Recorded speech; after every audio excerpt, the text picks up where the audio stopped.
As you know, I come from a small, open trading economy on the other side of the Pacific Ocean.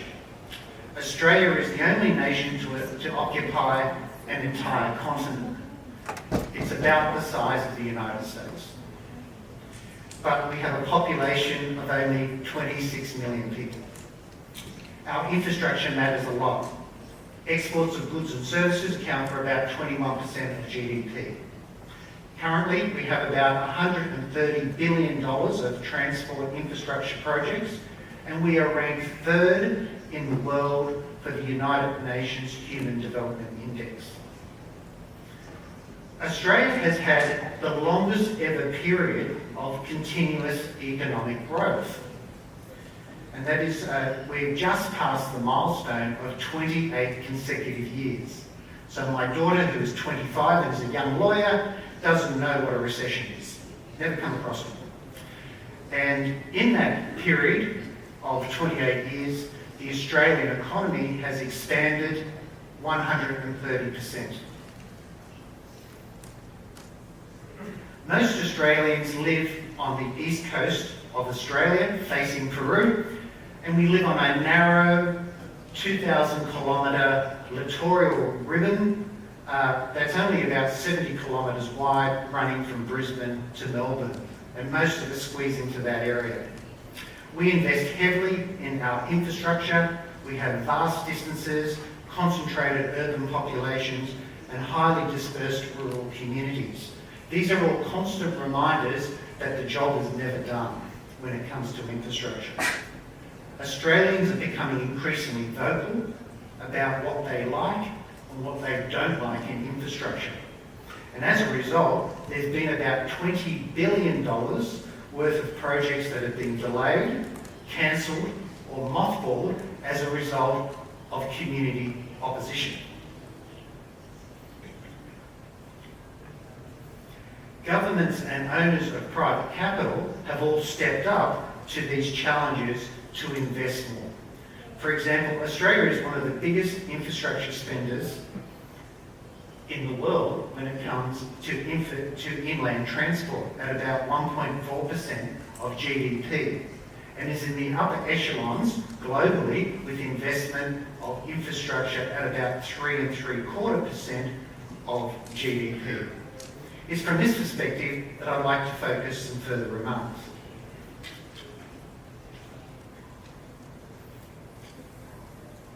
Australia has been on a similar quest to your own here in Peru, enabling not only more infrastructure, but also the better performance from its existing infrastructure. And for the most part, Australia has delivered on its promise to spend more. And in just one decade, but over 30 years or more. In fact, in the last decade, Australia as a nation doubled its spending on transport infrastructure. And that was from a high base. So despite the big infrastructure spending and the very long period of quite strong economic growth, there remains a concern that people's lives and their economic circumstances are not improving fast enough. For example, there is a clear frustration that our cities remain stubbornly congested, productivity has not improved the way we would like it, wages growth is low, livability in cities and regional areas is under threat from lack of amenity, and concern about carbon emissions prevail.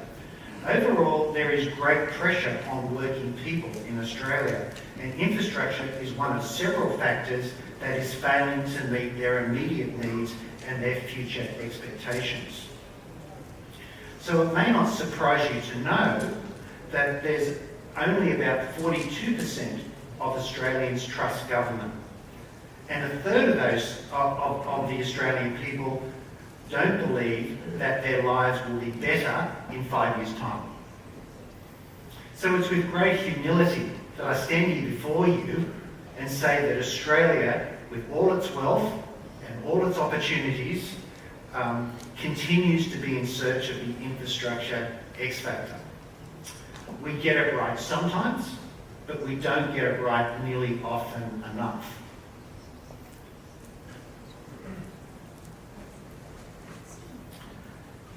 I'd like to continue to share my Australian infrastructure story with a picture that you may recognise. It is my home, Sydney, Australia, and this picture shows two of Australia's most iconic infrastructure assets. The Sydney Harbour Bridge, that was completed in 1932, and the Sydney Opera House, completed in 1973. The first project, the Sydney Harbour Bridge, was a major success, delivered on time, basically on budget. It overshot in cost by about 15%, but given its complexity and innovation, that was pretty good. It's worth mentioning that the Sydney Harbour Bridge was very controversial, and community trust was divided because it was feared that the enormous debt that would be created by the bridge would reduce the state government's ability to continue subsidising essential services, such as to continue subsidising loss-making country rural services for trains. In other words, farmers and country people feared that they would carry the burden of debt and the benefits would be for those that live in Sydney. Despite all the controversies, the project proceeded. J.J. Bradfield, the chief engineer, and his team were able to demonstrate really competent or outstanding project delivery. They also were able to demonstrate some audacious engineering and some good economics. It was the first cost-benefit analysis in Australia ever undertaken on infrastructure in 1932 when it was completed, before it was completed. Bradfield understood the need to justify costs relative to benefits and identified that land value uplift would result from the bridge. He was keenly interested in the social reformist work of the time of Henry George in the United States, and he set about developing a betterment land tax that would fund the bridge on the unimproved capital value increasing land at both ends of the bridge. The Sydney Harbour Bridge, once completed, was quick in delivering benefits that vastly improved the livability of Sydney through the release of new land on the North Shore, and that was urgently needed to accommodate a fast-growing city. It is easy to focus, ladies and gentlemen, on the technical and the engineering aspects of the Sydney Harbour Bridge, but I'll put it to you that there were far more profound forces and subtle forces at work that made up its success. And that was how the bridge helped to urgently improve livability. It was a livability solution. It was not an engineering solution. The bridge addressed directly and indirectly a range of defining issues of the day, including highly congested living, very poor sanitation that resulted in regular outbreaks of disease, not to mention overcrowding and transport bottlenecks that made life very difficult. Sydney's very difficult living situation was compounded decade after decade when the colony, yes it was a colony in those days, when the colony's population expanded dramatically. In the mid-1800s, the colony grew sevenfold in a period of 50 years, powered by the wealth of the gold rush and high commodity prices for wool.